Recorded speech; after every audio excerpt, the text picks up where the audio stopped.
Hello, Garland, Nixon, and we're hanging out with Dr. Jim Kavanaugh, and we're going to get his thoughts on the absolute madness that is the Trump administration's drive to war. Let's talk.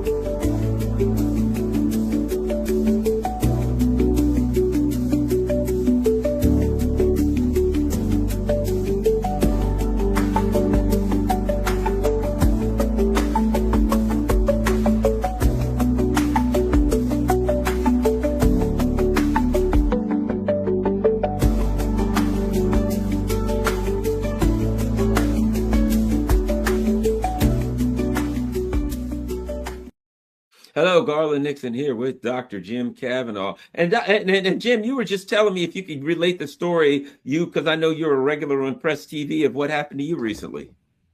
Well, I was on Press TV the night before last, but last night I was on Iranian television, the Iranian language television channel, and in the middle of it, I was cut off. I mean, they dropped me, and I thought first, oh, they must have a. Then I said, oh my God, they're at war. They might have something might have happened. They got me back after about 10 minutes, but I see just half an hour ago that they blew up the state television network in Iran. So this is what you're at now. They're at a stage of war where you can be in the middle of a television show and get blown up if they're hosts. So it's a bad situation. Everybody's going to get hurt with this. Everybody's going to get damaged. Oh yeah, and one of the things that's interesting, and I've thrown it to another couple of other guests, but let me throw it at you and get your thoughts on it. And that is, and I'm going to bring up the article, and I hope people don't get tired of me seeing it, but and that is, here we go. One of the things we've talked about is the whole Zionist project thing being, okay, the Israelis are safer. The Jews got to come here because they're safe and stay here, and it's around the world, blah, blah, blah. Here's what we see. Yeah. Just like they shut the doors of Gaza. They said, we're going to bomb the hell out of you. We're going to not let you get any food. You're not going to have electricity or water, and you can't leave. And all of these Zionists were partying. They were having, parties and cookouts and all that kind of stuff. And now, as the chickens come home to roost, all of these people from Brooklyn and Paris and the suburbs of London who are like, holy crap, things are going bad. This is not what we thought we would get. We're out of here. And the Israeli government says, nah. This is now an imperial concentration camp for Jews. This is not a Jewish homeland. If somebody tells you you can't leave this area and you're getting a crap bombed out of you, they've stuck you in a concentration camp and you're being bombed, Jim. That's how I read it.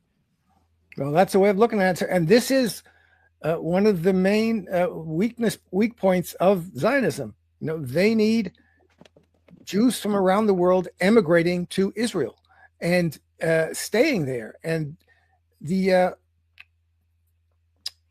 not going there to be fighting, to be under attack, to be threatened with bombing and missiles and drones. They're there to have nice, comfortable lives, living the lives of colonial mastery over their Palestinian servants or their absent Palestinian servants, the servants from other countries after they expel the Palestinians.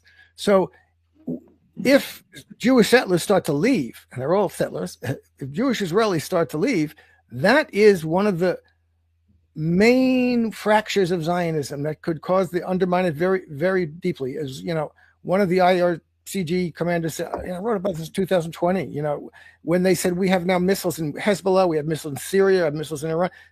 Israel's surrounded by missiles. Once those missiles start flying, there's going to be a lot of traffic at the Israeli airports.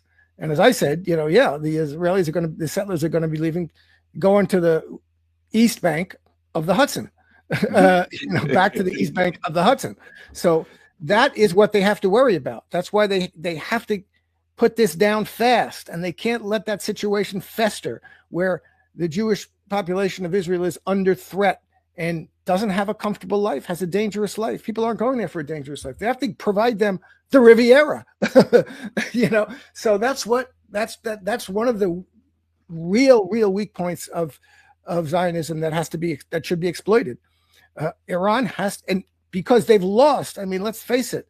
One of the things where's Hezbollah here? Syria has been lost, so they're not surrounded anymore by missiles. They're only they got Yemen. That's true. Yemen is. You gotta give credit to the Houthis, man. Total credit. But this needs to be a coordinated attack. Really needs to be a coordinated offensive military attack by all of the armed groups in the region that are armed Palestinian and anti-Zionist resistance. And they've weakened Hezbollah, and they've taken over Syria, and Syria is not available to them anymore. So, it makes it a little more difficult, but they're still succeeding enough that people are leaving, and the regime in Israel is concerned enough about that to prevent them from leaving, to tell the airlines, you can't take these people on your plane and drive them and fly them back to the East Bank of the Hudson. I'm looking at it now, and people have been saying for the last couple years, for the 20 some months that they've been committing a genocide, we're looking at the end of Israel. And when it gets to the point where you can't let the people leave, I don't know how Israel really could recover for this reason, because all it is now is just a war.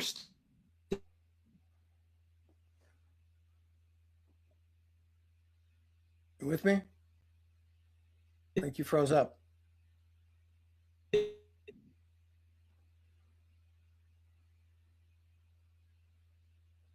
with me?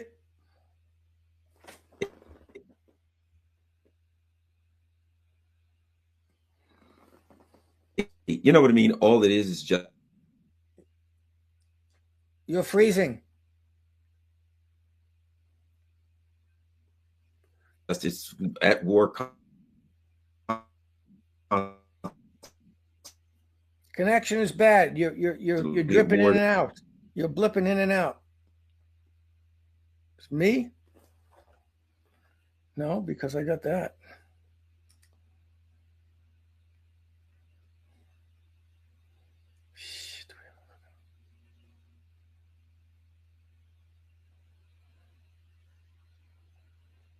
Can you hear me now? Yes, I can. You were flipping in and out. I don't think it was my problem. Oh, I don't think it was either one of our problems. I don't get blown up. Problems. You know what I mean? I don't think it was either one of our problems. I think there's people like, oh man, this is not going well. We gotta, I think we're going to see some of these software companies have a whole lot of problems. So Israel has a lot of software and tech stuff going on, cyber attacks, dare I say. So I don't know how well it's going to work, but we'll keep giving it a shot. At any rate, and I'll ask yours. Whatever happens, I don't see how Israel can survive, because the people there have to be coaxed in and they have to feel safe. And I put it like this: if I'm Jewish, hey, what are you going to do? Let's go back to Israel. It'd be 25 years before I'd even consider such a thing. Yeah. Look, this is the question. Mohammed Marandi said this in a tweet the other day. Oh, I saw it on Twitter. The issue here is not nuclear weapons. The issue here is Palestine. The issue here, to put it another way, is Zionism, is the future of Zionism. The Israelis have decided to solve the Palestinian issue by getting rid of the Palestinians once and for all. They've decided they cannot rule over a region from the river to the sea where the Palestinian Arabs are the majority of the population, according to the Israeli army. And so in the territory that Israel controls, the Palestinian Arabs are the majority of the population. They have to get rid of them. They have to kill or expel them, as they did in 1948. And that's what they've done. In order to do that, they systematically, programmatically got rid of every nation state in the region that was a military and material supporter of the Palestinian anti-Zionist resistance, from Iraq to Syria, to Libya, and now to Syria. Okay, and the only one left, not the only one. You have Yemen, which is real, but that's also not entirely over yet, and they're not that strong a country. The biggest problem now, and this is what the Wesley Clark 7 countries, this was about that. This is about eliminating the possibility of a strong armed resistance to Zionism, and securing the future of Zionism, therefore, by ultimately eliminating any resistance to the erasure, the expulsion of the Palestinian people, expulsion and extermination. That's what's happening. So Iran is the last remaining really strong power, and it's a strong enough power, and Israel knows it. But they've got them now weakened. They have them weakened from what they did to Hezbollah, what they did to the Iranian leadership. And Iran, fell for the negotiation ploy. But anyway, my point is, this is the issue here. The outcome of this is either going to further secure the future of Zionism and the erasure of the Palestinians it's going to be the erasure of the Palestinians, because they're not getting back after this,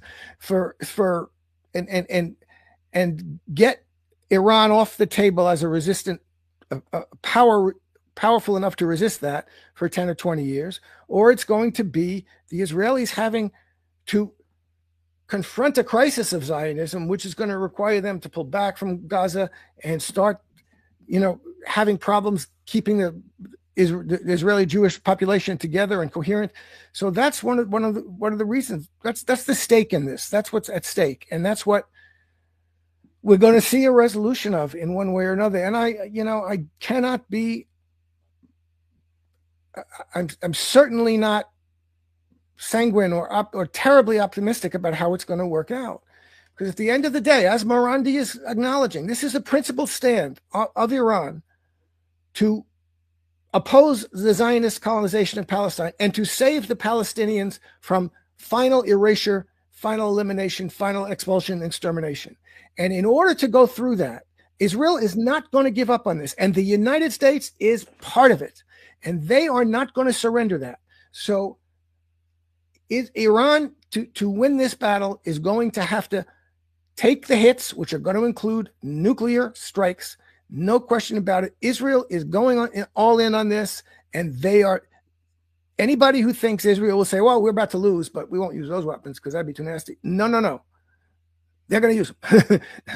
And they're going to use them before the last chance comes. They'll use them right away. They'll use them as soon as they think it's necessary.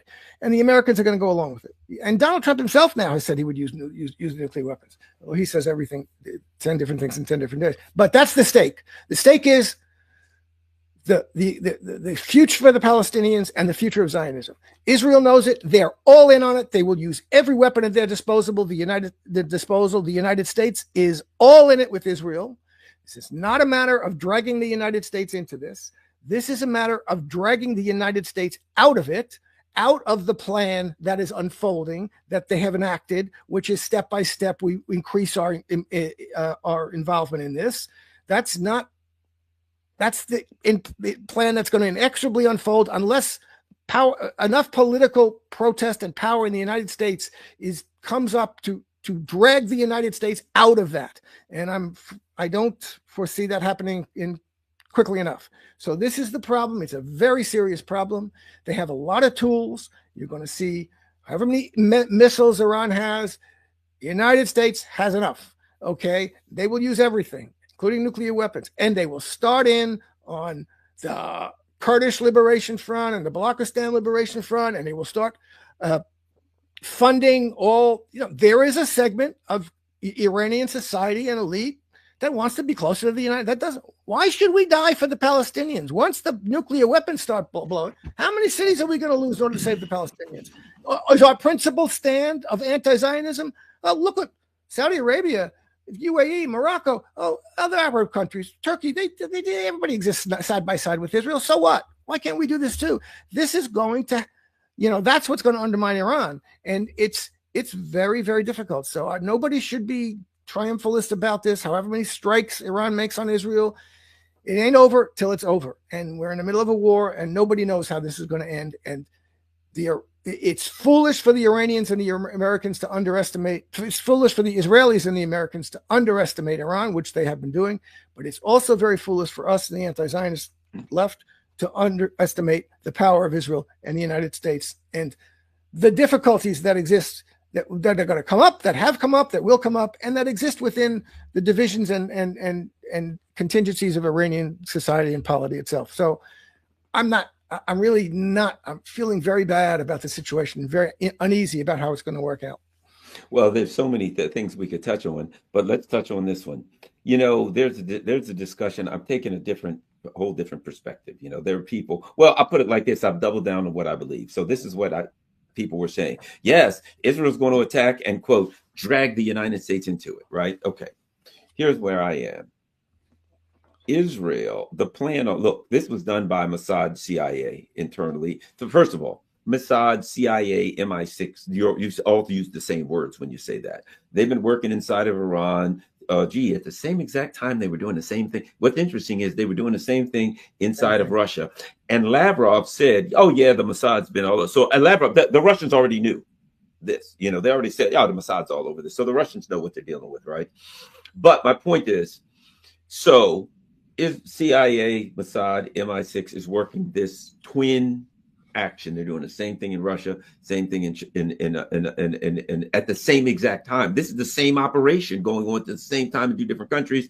And as I've said, China just needs to find the drone bases. You know they're doing it in China. China just needs to find out where they are. But here's my point. So this is going on. This is the plan. This is a plan with the U.S. and Israel. It's not Israel. It's not U.S. waiting ahead. It's they know the whole time that they're supposedly negotiating. They negotiate and they're waiting until they get this set up so they can take their action. The whole thing was a fraud, right? Here's what that tells me. This is not about Israel doing something and then the U.S. deciding whether to get in and possibly getting dragged in. This is, here's what we'll do. Iran's going to respond. That's the pretext. And then we'll say, oh, I guess we've got to go after Israel. The whole news cycle, everyone are like, when's Trump going to attack? How's Trump going to attack? Why is Trump going to attack? Trump's got to attack, right? So then Israel starts. You already know what the plan is. Then they say, okay, let's squeeze Trump a little bit. We get him in and boom. So this is a two-part thing. This is not whether or not the U.S. gets dragged in. This is the intent is Israel does that. That creates the pretext because the U.S. can't just do it on their own. They got to say, these are crazy people. We can't control them. Oh, wait a minute. We got to go help them. They're our friends. That's my opinion, Jim. Yeah, well, look, the United States is involved now. This couldn't have happened without American involvement, refueling, weapons, intelligence, they're now flying 20 more refueling planes across the ocean. What's that for? So, as I say, this was a plan that would set up to unfold step by step. First, it's just Israel going to do. Okay, you got Israel is attacking, so we're uninvolved. You know, even though 1 minute he says, oh, I knew all about it, and I get him a green light, and I'm fine with it, and it's wonderful. I hope they blow everything up. No, next, we have nothing to do with this. This is baloney. Nobody in the world believes this who's not a child or liar. Okay, so the Americans are involved. And as I say, we're watching the unfolding of a plan and we're watching the steps unfold. So it's a matter of dragging the Americans out of that which they're already involved in. And that's a tough political task in the United States. And pretending they're not involved, pretending, oh, will Trump be dragged in? Will we be dragged in? Is foolish, is to avoid the issue. We are involved in this. Israel did this with us, not just with our permission, but also with our involvement and with the British and the Germans. And they're involved because we're involved. So we run that show too. So the question that Americans face is, how can we drag the United States out of it? We know where the plan is going. As you say, there's no question about this. Within 48 hours, I would have imagined the U.S. That was always they have to fly. They're flying. As I say, refueling jets. They're going to maybe a week. Maybe they're setting up their systems there so they're ready to go full on, because they want to get this over. Israel needs to get this over quickly in some way or another. And that's going to be difficult to do. Iran can hold on. Iran can hurt. But Iran is holding back. And Iran is still saying, oh, we'll still negotiate. Iran has not attacked. Well, let me ask you this, Jim. I think that it is not that Iran is holding back because they're scared or whatever. I believe, let's face it, if we can figure it out, they could. I think Iran always knew.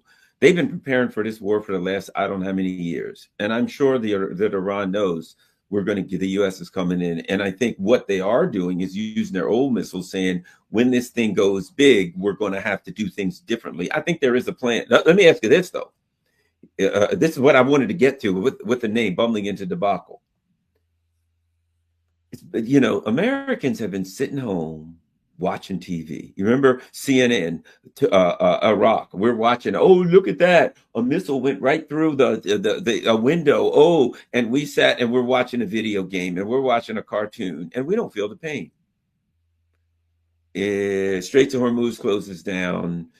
Things start going bad in the oil. Americans are going really, for the first time in our lives, that, you know, we felt it. We've known what it was. Even like the last couple of years, we knew inflation was related to foreign policy, but most Americans don't put those together. But it'll be boom, boom. Americans are about to feel some real serious economic pain. I believe that we're on the verge of that.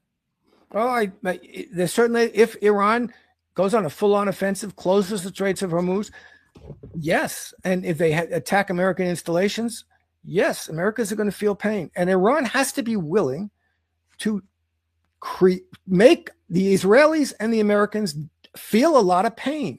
And I think they'd rather avoid, and I don't blame them right now for not attacking the Americans directly. Let the Americans be clear that they're coming in, on behalf of Israel, not on behalf of themselves. But, you know, it's a kind of a catch-22 also, because the Americans are involved with military assets already. At some point, the Iranians are inevitably going to be hitting American military assets. But sure, but it's a strategic decision. The Americans are going to be involved, and there's going to be a hurt. And this is, you know, and it has to be. The Iranians have to be principled. We are going to the end of this. We will take the hits, including the nuclear. They're trying to avoid that. No, I can't argue with them. If we do this, if we don't do this, will we not get nuked? They're still thinking that way. And, you know, I don't blame them, but nothing's going to stop it. You know. Well, and you got Pakistan now. I don't know what's going on with them. You know, but again, it's a dangerous situation. Let me read something to you. This is something that I've been reading to people for a while. This is a book by Antony Blinken called Ally versus Ally. And one of the discussions that he was having, and I brought this up, in the same way, and the context I brought it up was in Europe, when people are like, hey, the leadership of Europe is sacrificing their economy for their foreign policy, right? They're sacrificing their economy, everything for foreign policy. And I said, 1980s, Tony Blinken. Here's what he was saying. And he was basically saying his group of people, the way they saw the world. And he says, for a number of influential policymakers, the time seemed opportune to engage the Soviet Union in a round of economic warfare. Regardless of the price that might have to be paid by the economies of Western Europe and the American business community, which would be excluded from the Soviet bloc markets. Back then, he was saying, look, there's people that are like, we need cheap oil from there. You know, that was about the pipelines, right? We need cheap oil. That keeps our economy going. We need to sell them stuff. That keeps our economy going. And Blinken and his people were saying, we don't give a crap about that. Screw that. You guys think of it economically. We only think of it from the perspective of getting geopolitical advantage. And very shortly, if we're paying $10, $12, $15 a gallon, God only knows what, our economy collapses. Americans are like, what about us? They don't care. Look what they did to the economy. It's America, you're economic cannon fodder. The Germans were economic cannon fodder. This ruling elite, you're going to get economically wiped out, and they really don't care. And that's what Americans need to understand once and for all. You think you elected these people to office, you didn't, but they will wipe you out. And when you say, hey, this is not fair, they'll call in Palantir. Watch what happens when you go to the protest. The demonstration. Right on the head with a beat the hell out. MAGA, nothing. Yeah, absolutely. Listen, they asked me that last night on Iranian television. So But if Donald Trump goes to war, if the Americans go to war, then isn't that going to hurt the American people? Do they really not care how much they hurt the American people? And I said, no, they don't. They don't. And especially with this issue. And it's particularly bizarre and non-rational from a geopolitical. You can see the rationality of it from in the Iranian case, because Russia is a big, powerful enemy of the a rival of the United States and NATO, and et cetera. But in this case, this is an attachment to Zionism as something which makes you a virtuous thing, a virtuous person, a virtuous country, because you're supporting this Jewish state in the Middle East. And that means you're a good person. And that means we're a good country. This is baloney, but they're really attached to it. And they will destroy the United States in order to save Israel. Everybody has to realize that, because they think they're doing a virtuous thing, and if they're allowed to, I mean, again, if it comes to that, when the American economy is really being destroyed, American lives are really being lost, then you have then you have the possibility of a movement. The attachment to Zionism is not there anymore among the younger generations, and even among the general populace. Now, they're all saying, the MAGA base is all saying, this is not what we're in for. We don't want any more. So this has been undermined, the attachment to Zionism. But what I'm saying is, in the political and media elite, it is there. And if we allow them to, they will destroy our economy. They will destroy our country for the sake of trying to save Zionism. And because Zionism is under existential threat now, because Jews are trying to leave Israel, and etc. And the entire world hates the country. The entire world hates Israel, and they understand it's a racist colonial enterprise. And is it going to exist as apartheid South Africa or Hitlerian Germany, as if they kind of didn't go away at the end of World War II, at the end of 1991? They just stayed there for some reason. That's a horrible situation, and the world has to decide what it's going to do about that. But the United States has decided, and unless we drag them out of that, unless we insist, and it's going to come from the right, what we call the right and the left of this country, Marjorie Taylor Greene, Tucker Carlson, Steve Bannon, this is not our fight, and this is just going to hurt us, and that's right. And so, and the leftists who say this is colonialism and racism, and it is. So this is something we have to work hard at to make that political movement in the United States one where American politicians start to become scared to support Israel for their political future. And we're going to do that even though the money is on the other side. Yeah, I think, within the next couple of weeks, the U.S. Could be within days, the U.S. will get involved. And I think in the immediate thing will be the Straits of Hormuz close. And then at that point, you're looking at, when people wake up and see $10 a gallon, man, there's going to be rage. And, Trump, he's going to try to backpedal like an NFL quarterback. No, we'll be out. You know what I mean? Yeah, 24 hours. You have to understand. People have to, if they didn't understand before, they need to understand this. Trump is not in charge of anything. You know what the key was to me when they should have learned? Here's when they should have learned. Biden. They even said Biden, they talked about the auto pen. They talked about he's mentally incompetent. He's God only knows. You know what's interesting? Everything they said about Putin was that, you remember, Putin's got dementia. Putin's got cancer. Putin's got this. You know what? Whatever they were saying that, they were talking about Joe Biden. But here's the thing about it. The fact that Biden was there and they were pretending that he was president and he was in charge of nothing should tell you that none of them are in charge. And now you bring Trump, and Trump ain't in charge of nothing. He's got Peter Thiel's boy. I have that great quote from the 70s from the chairman of Avis, I think it was. He said, the United States is run by, 10,000 bankers, 5,000 bankers, 10,000 of these, 5,000, and you could change a little bit of, now you got the tech bros, et cetera. And the president of the United States is their chief tellboy. And that's the situation. Okay, now it's a little more complicated. He can make a decision if he wants to. And Trump is a kind of wild card that has made various decisions. But at the end of the day, he bends to the power of that deep state that is running things. And he does what they want. That's why, I'm going to take the troops out of Syria. No, you're not. And we'll here's a reason that you can say you're not. So, but So this is true. And this is what I say to my Democratic friends. Now you know what you always knew, what every one of these politicians and every one of these media people are saying. Oh my God, we just discovered that Joe Biden really wasn't all there, and he had a real problem, and he had dementia, and he had a mental competence problem and cognitive impairment and blah blah.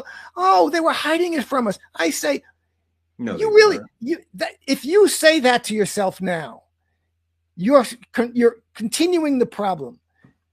People knew, I knew, we told you, a lot of people told you. You didn't want to hear it. You were attacking people who were telling you that. You have to acknowledge and take account of your own culpability and vulnerability and stupidity, really, in allowing yourself to be fooled by something that was kind of obvious. This is not their problem. This is not Jake Tapper's problem or the Anthony Blinken problem. It's your problem that you allowed yourself. There was plenty of evidence there. And I say this to the Trump and MAGA people now. If you're not getting that Donald Trump really doesn't know what the hell he's doing and that he's really not running things, he doesn't know how to run things,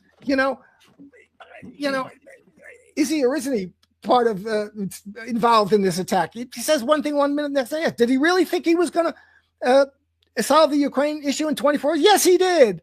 He doesn't understand a thing. Did he really think he was going to deport all the 12 million migrants? Yes, he did, and he can't do it. He's importing fewer migrants than you heard what happened, right? Biden. You heard what happened. All these business guys are coming to him saying, "Hey, we can't run our businesses. We can't do this." Have you been reading about that? He's like, "Oh, I'm getting rid of all of these," and all of these rich business guys basically came up and said, "Dude, we use illegal immigrants. That's kind of the purpose of making sure they're illegal, so we can pay less, and we can't keep making this profit if you get rid of our illegal immigrants." And he said, "Okay, cool," and he stopped. He exempted farm workers, hotel workers, and restaurant workers. Where do you think they work? I mean, that's and what does he own? 3/4 of the. He owns restaurants and hotels. So this guy doesn't understand the consequences of what he says or does. And he's got people behind him who are going to push him in the ways that they want to push him. And I'm saying to them what I say to my Democratic friends, if you keep falling for this, don't blame the people who are fooling you. Blame yourself for being so stubborn as to go along with the tomfooleries for so long. We don't have the time for this anymore. We don't have the time for this. Donald Trump is nothing. He's a weak guy who talks tough but doesn't understand the consequences of what he says or does as president of the United States. They'd kill him if he did. If he understood it and he was a threat to him, they treat him like they did RFK and JFK. I'm going to let the Epstein files go. I'm going to let RFK, Martin Luther King. First of all, we all know that Epstein didn't kill himself and that he was a Mossad CIA agent. We all know they killed RFK. We all know they killed JFK. We know they killed Martin Luther King. We know they killed all of them. So really, in reality, what is he really saying? I'm going to let this stuff go. Yeah, okay, you can if you want to. Fine. We know you can't. But we already all know this stuff. Yeah. So even if he did it, it wouldn't be anything of consequence if you're honest. What he's saying is, I am not going to out the deep state. I'm not going to out the crimes of the deep state. I'm still going to keep them hidden because they won't let me do it. Right. Because they keep telling me, all these guys, they keep telling. So it's the same old. Look, and so there are different policies that have different specific things that are terrible in this respect and better in that respect. But he does not. The president is the head towel boy and or girl, and if he wants to buck him, then let him buck him. But so let's see, he's not going to go into send those American aircraft carriers against Iran. Of course, if he does, that's one of the things. That's one of the main things. He sends aircraft carriers into the Persian Gulf. What Andrei Martynov always said was, the Americans going to attack Iran when they take their carriers out of the Persian Gulf because they're sitting ducks. And he sends one of those in there, and they got the oldest one, I think John F. Kennedy, one of the oldest 50-year-old carrier that's going in there. So, to a certain extent, they're putting that out there as bait for the Iranians because that'll be, they've sunk an aircraft carrier. Now we have to declare war. This and that. Yeah, that's it. Yeah. So that's really, it's very, very dangerous. It's very dangerous. Not only that, okay. Who's to guarantee that the Russians and the Chinese are just going to sit around and twiddle their thumbs? I don't know that they will get involved. I'm not saying they'll get involved, right? Yeah. I'm just saying when you do that, what happens if the Pakistan military says, "Oh God, this is good"? They're going to. And what happens if one of the other local, vassals, the people in that country say, "You know what? There some people in their military say, well, this is my duty as a Muslim. We're overthrowing this vassal government of the U.S. and now this military. You know what I mean? You're looking at those are this the guy's dangers. sitting here. Isn't he the one that said, "I don't want to start World War III"? Yep. Yep, I know. Look, those are the dangers. That I hope it happens. They need some revolutions in Saudi Arabia or Qatar. Get that American base. And Pakistan got to stop talking and start acting. It's very good. Send a nuclear weapon to Iran. But Iran has to be saying, okay, we'll take a nuclear weapon and we'll use it.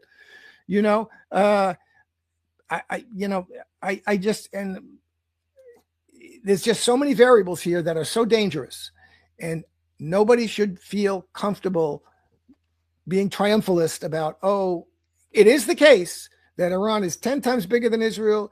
Iran can outlast Israel. Long as this goes on between Iran and Israel, and that nobody really can go in and take over Iran.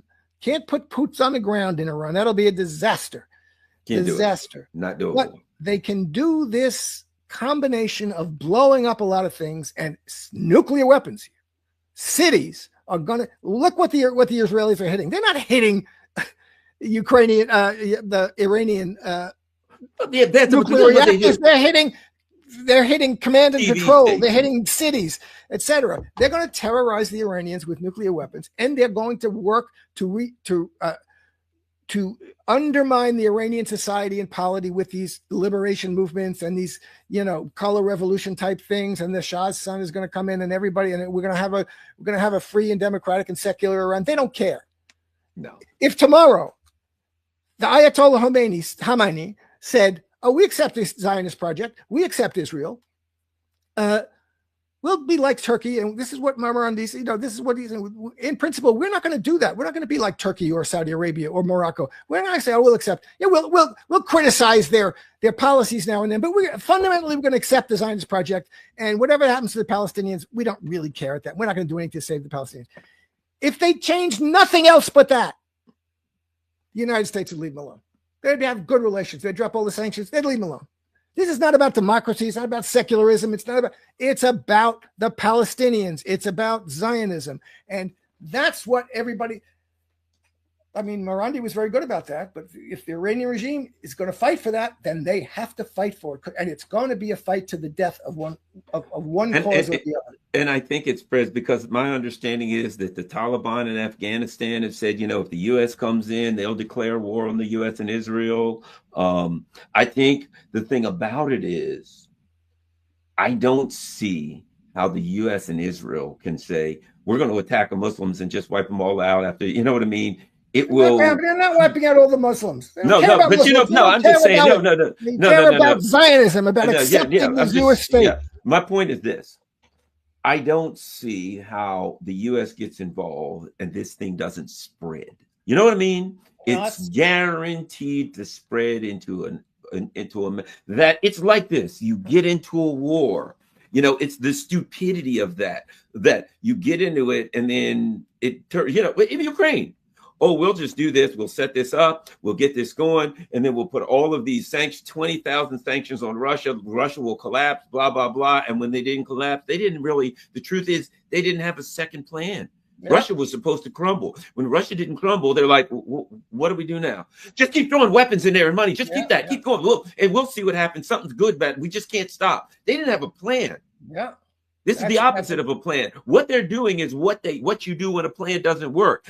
And they'll get in this mess. But the thing about it is, Americans are not used to feel. What I want to see is what happens at home, because Americans ain't used to feeling this kind of economic pain. And Americans will go friggin' bananas here.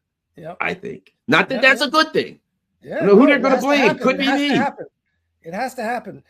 Israelis and Americans have to feel the pain.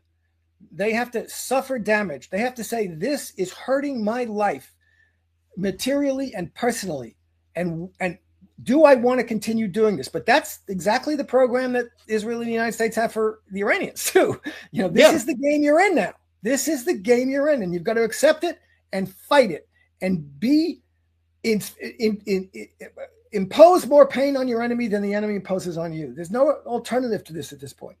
And the side that says we can't take this is not worth it to us anymore to take any more pain like this is the side that loses.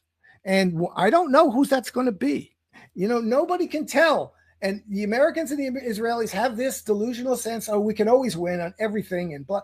And it's going to be very, very hard because the Iranians went. One of the worst wars of the 20th century was the Iran-Iraq War, which was instigated by the West with their partner, Saddam Hussein, against Iran. Millions of people were killed. And Iran, they thought that would do Iran in, and it didn't. And Iran became stronger. And the Americans turned around against their partner, Saddam Hussein, and hung him because the Israelis wanted him gone. And the Iranians saw that. The Iranians saw that. They know they can't make a deal with the devil. Well, they know they can't. No, there is a faction in Iran that does that, at least until now. How about just like Russia? You had this whole bunch of liberals in Russia that thought, and then after Ukraine, that's done. You know what I mean? What they did in Ukraine is wiped out that sentiment. You had a bunch of Russians that left and said, oh, well, we're not going to stand here with this, and left. And they went to other countries in Europe, and they're like, we hate you. You're Russian. They're like, oh, shit. And they went back, and now they're like more vehement in supporting this SMO than others. So they wiped out that. And that's one of the things, the paradoxes of this. When you attack a country, the people in the country circle the wagons. The people in the country oppose the attacker. Now you're killing their brothers and sisters and friends. So there's a paradoxical effect of doing that. And I think I hope that's what works out with Iran. And I hope they brush off or fight off or fend off what are going to be all those undermining, the MEK and the Pakistan Liberation Front and the Kurdish Liberation Front and all these various democratic groups that are going to pop up to overthrow this nasty regime of the mullahs and let women walk around without headscarves anymore. This is all. Everybody's going to have to figure out how they deal with that. The Iranians are going to have to figure out how they deal with that. But I tend to think that it's not going to be. It's no longer. It's certainly not easy, and I don't think it's even really plausible that the United States and the Western, this whole color revolution apparatus will work in any way in Iran. But we're going to have to see. We're going to have to see. And if it doesn't, look, I just don't know. It is hard to see how the Israelis can get out of it. They have to, if this fighting stops with Iran having made no concession about nuclear enrichment, they even said that in the Times today, then Israel's been made a fool of, and they've disgraced themselves before the world again for getting into a fight, blowing a lot of people and killing a lot of people and blowing a lot of things up and bringing the world close to World War III, and they couldn't even get what they want, and they'll be backed off. But that's what I'm saying. They're not going to come. They're not going to stop. As long as there's something they have in their quiver that they think will get them they'll use it, and they have something. And this is different. Ukraine doesn't have nuclear weapons, and Iran isn't as powerful as Russia. And the United States is involved in this. Will be directly involved very soon. And Iran is going to have to decide: will we move forward when they bring out those nuclear weapons? And the United States is all over this. Will we continue to fight until we either beat them off politically, what you need is getting that you need to spread it. It needs to go all over. You need to be attacking the bases in Qatar and having fomenting revolutions in other countries and getting the Pakistanis and the Yemens, getting the Hezbollah. And where's Hezbollah? Are they really destroyed this much? If they're not, then they should be involved in this right now. They got to start. Israel has to be hit from all around. Every place you can hit them. Okay, and foment. There's got to be some discontent among the jihadi base in Syria. Foment those suckers to be, to start attacking Israel, or having a civil war a new civil war in Syria that that the Israelis have to move in to take care of that in some way or another. You've got to get everybody involved in this, as many as you can. You can't be doing it. Oh, we're going to hit back at Iran. We're going to hit back at Israel. We're going to hit back. We're going to hit back. But the minute you want to come back to negotiations, we'll stop if they stop. You see, that's. But they know what's going on. They know as well as we do that the U.S. is preparing to attack. They know it, and they also know they're going to take the hits. Yes, and a lot of people in Iran are going to say, "How much hit do we want to take to save the Palestinians?" Just like Lebanon, Hezbollah, a lot of Lebanese. We don't want this to happen just in order to save the Palestinians. At some point, will there be enough discontent in Iran over the hits they're taking to say we don't let Israel be the hegemon of the region? You know what? Let me throw something else at you. If you understand Shia Islam, right? One of the tenets, one of the pillars of Shia Islam is no humiliation. That's a foundation to death before humiliation. You know what I mean? So if you could pick someone that would stand, that the one thing they can't do at all, period, point blank, is be humiliated. In a government, you're out if you get humiliated. You have violated a foundation of their culture and their religion. I'll say this, and this is something else to take into account. Look, I think there could be a number of surprises. Let me throw this one at you. And again, to me, I don't believe what happens here is decided by as much as by what happens in the region. Okay. And everybody remember I said that. That's what happens right here in the United States. That will be the decisive. The United States government reacts to domestic policy. And they're like, oh, we'll do this. And when the people feel the hurt, the pain, holy crap, $10 a gallon. And they go to the grocery store. Oh my God. We got hyperinflation. We got this. We got that. The layoffs start. Yeah. People are the people that are doing gig work. There's nothing there. People are sitting there with their stores open. Nobody's coming in buying anything. Cars lot shut down. Nobody's making a dime. And they see collapse. They will go ape shit. And or might I add this? I don't underestimate China, Russia, some other countries, and to do something like this, to do something very significant. It's significant. It's existential to them too. What happens if China says, "Look, you stepped over the line here. We're not selling you anything. Yeah, full embargo. We're not selling you anything. We're not selling you. Nope, no, not nothing. Not even a plastic squeeze toy for your dogs." As long as you're at war with Iran, that's something that China can do. And the people, because they got to put the pain on the American people and say, no, sorry, that's it. Oh, by the way, all of those rare earth minerals, you're ever getting that back. Yeah. Ever. It's over. And I think China's the number one trade partner, I think, of Israel. Yes.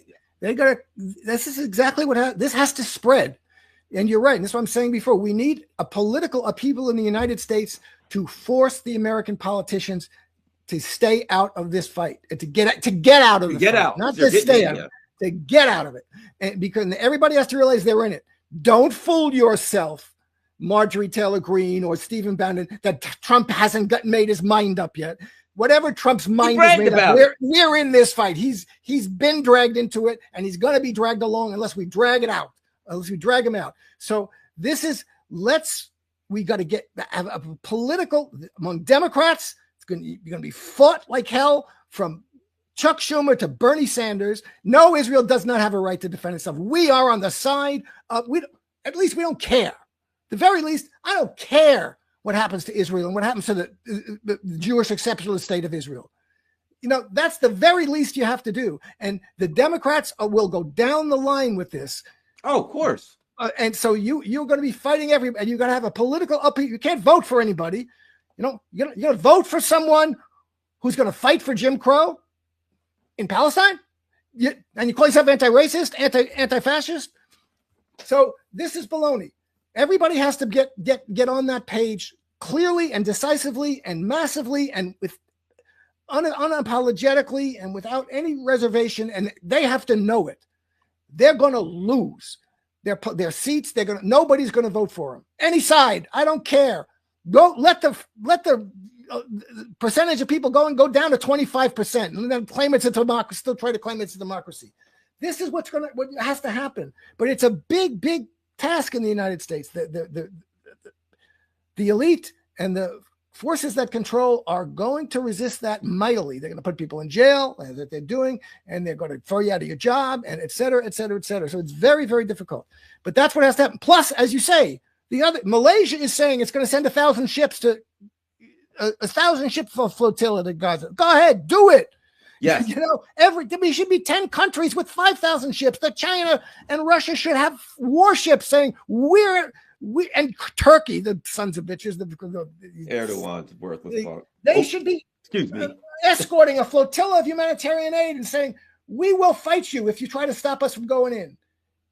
This isn't the little ship with 10 people on it. This is 100 ships with warships that will fight you, Israel, if you come in, and the United States. Because we're coming in with humanitarian aid. We're not coming in to attack Israel. We're coming in with humanitarian aid. That should have happened months ago. It hasn't. I don't think it's going to. But that's what you need. But we have no idea what's going to happen. I know. And I suspect there's a lot of smart people in this world. I suspect that things are going to happen that we don't expect. I suspect that there are plans. I don't think that the world's just going to sit there and say, okay, let me watch this and see what happens. They're very smart people in this world. And I suspect that there are people in the world who have planning to do things, but we don't know. But as I said, man, you watch America. America could go real bad. Yeah. America could go real bad. There's a lot of angry people with guns, and America could go. Look, we just saw some guy that didn't like the way some people voted or something, and he went and shot a couple of politicians up in Minnesota. You know what I mean? That's a sign of an unstable country. Oh, yeah. No, it's very true. This country's unstable. Yeah, it is. And do you remember when, what was it, Nixon, who looked outside and he saw the buses and the protesters? He says, oh, no, I think they're coming to get us. Are we going to get out of here alive? Yep. The time that, man, when people can't feed their families and they're losing everything, they're going to get desperate, and desperate people. What is it? The James Baldwin, the worst thing a country can create is a man who's got nothing left to lose. And they're going to create a country of people who have nothing left to lose. Yeah. And people who say, we voted for you so you wouldn't do this. Yeah. You promised us you wouldn't do this. Yeah. We stood behind you because all for you not to do this. You lied to us. We've been had. It is a devastation of American politics as a result. And to be honest, I hate to say it. Economic pain is the only thing that'll wake Americans up. Yeah, well, then let me ask you this. What happened in the oil embargo? That's a possibility. Whether it happens, I don't know. That's a possibility. Those types of things, from like the 70s. Well, there'll be if they close the Straits of Hormuz, it's effectively an oil embargo. There's going to be a de facto crash in the oil supply. Although the Americans don't need that oil as much, but Europeans do. Europeans throw up. And the world market, it'll dramatic, even though we don't need it, the market will drive the prices through the roof. Yes, and they drive the prices up. And this is where, as you say, Russia could turn the tables with this economic sanction stuff. So we're not going to sell you oil anymore. We want this over. So, I don't know what, as you say, it's absolutely right. When something like this starts, it's the old, Mike Tyson philosophy. Everybody has a plan until they get punched in the face. and this is the point. Nobody knows where the next punch is coming from and which hand it's going to be, and whether it's going to be below the belt or above the belt, or whether the glove will be loaded with buckshot or whatever. Things are going to happen that are going to surprise everybody. And I don't know. I want to avoid, again, I don't think anything's inevitable. No. I think the way I put it in the last article is the arc of history bends where it's forced to, where it's forced to bend. Yeah. It doesn't bend by itself. It bends where someone forces it to bend. And this is the situation we're in now. We're in a fight that's going to be settled by force, just like the Ukrainian thing. Once that started, I said right away, this is going to be one side or the other is going to be signing. The only negotiations are going to be over terms of surrender. And this is going to be this too. This is the situation now. The only negotiations are over terms of surrender.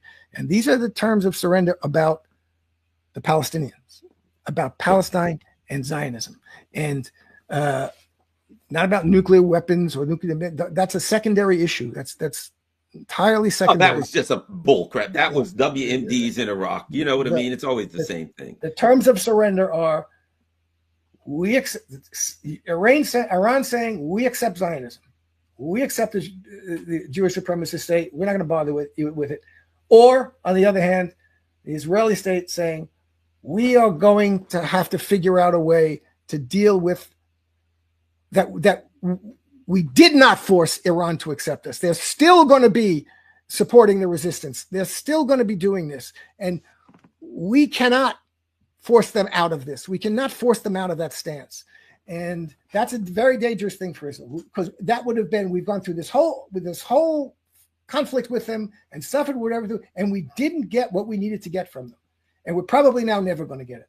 So it's going to end one way or the other. And I hope it ends with the complete defeat of Zionism. I hope that ends with, the Israeli regime being so weak that they say we can't support this Jewish supremacist state anymore because everybody's leaving.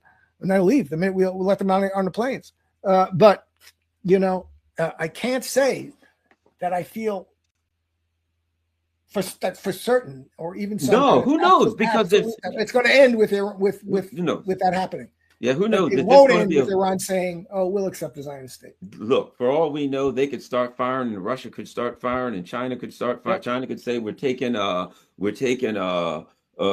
Taiwan right now," and Russia could say, "You know what? We're going to do offensive and finish this Ukraine thing off right now," which could happen.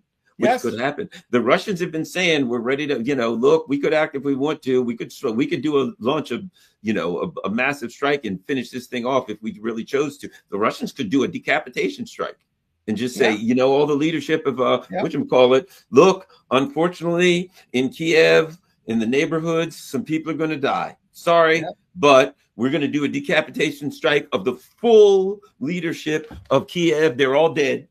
And we'll say, army, what do you want to do? You got no leadership now. You're going to keep fighting with no leadership. And by the way, you got nothing coming. And the Iranians know it. They got no missiles. They just had like 20,000 missiles going to Ukraine. Now they're going over to Israel. So the Ukrainians know they're done. And I've said this from the beginning.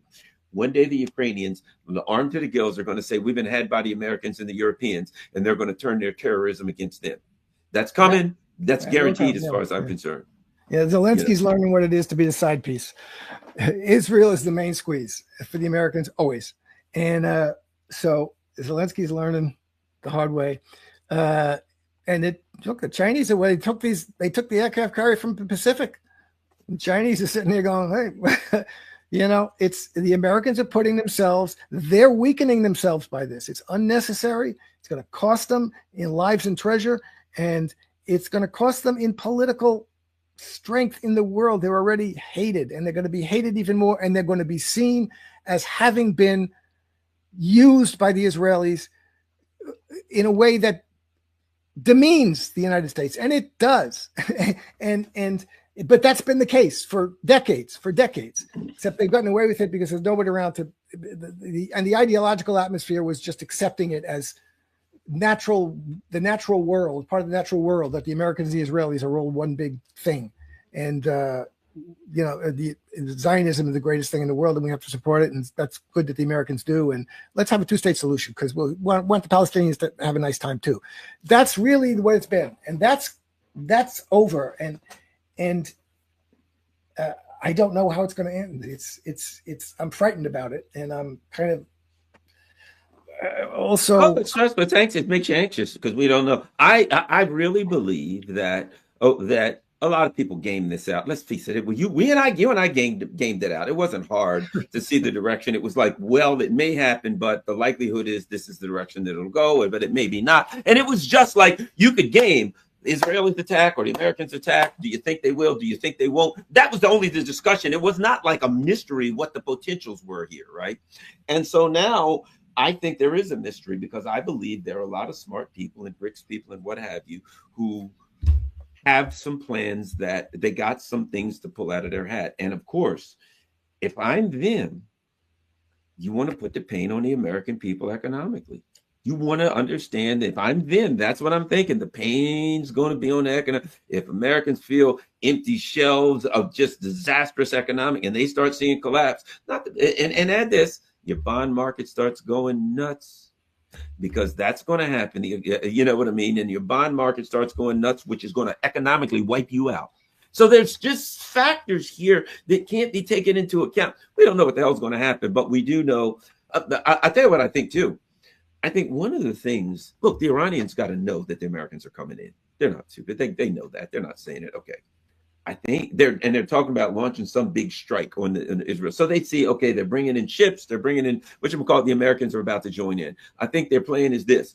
We're going to turn every place we need to turn in Israel rubble beforehand. We're going to weaken Israel so much. That's what that we're fighting the Americans. That they even said today, I was reading this thing and they said, all right, there's going to be a big attack on them, a huge missile attack is coming, and we're going to hit their military. And I think their plan is this. I would think they ain't going to have no place to take off in Israel. We're going to wipe out their military bases. We'll wipe them. If we got to fight, we'll fight one, but we won't fight both. Let's put Israel out of their misery as far as militarily, and then we'll have to fight the U.S. without the military, without the Israelis being able to help them, but so much. And I think that's neuter one. Yeah. But listen, I hope they do. I mean, really, I hope Israel is defeated. I hope Israel is, is forced to accept defeat, and I hope Iran demolishes their military infrastructure as much as they can, as quickly as they can. Yeah, it's a mess, Jim. Well, thank you very much, Dr. Jim Kavanaugh. Tell everybody where they can find you. You can catch me on my Substack. I think it's down there on the screen. Jim Kavanaugh's The Polemicist Substack. On X, Twitter at @thepolemicist_, and I'm on various places around the web. Sometimes on Counterpunch. But Substack is the best place. I publish everything on Substack, including my media appearances. All right. Thank you very much. Certainly. Thank you, Garland. That was fun. Oh, yeah. Well, I don't know if fun's the right word. I guess for us, it's fun because you got to enjoy what you're doing, or there's no point in doing it, But that's a good word. It was fun. I'll put it like this. Let me say this, Jim, and I think this is critical. It really, and I really mean this.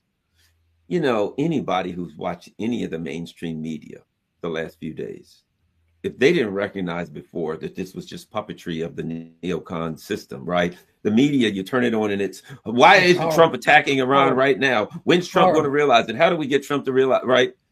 What we're doing is important. That's why what we're doing is important. Yeah. It's very good that we're out there, that the voices like us are out here and people can see them and get to them. It's just horrible watching the mainstream media. Horrible. From Fox to MSNBC, it's just horrible, horrible, horrible. They're exactly the same. Fox and MSNBC, the line is exactly the same.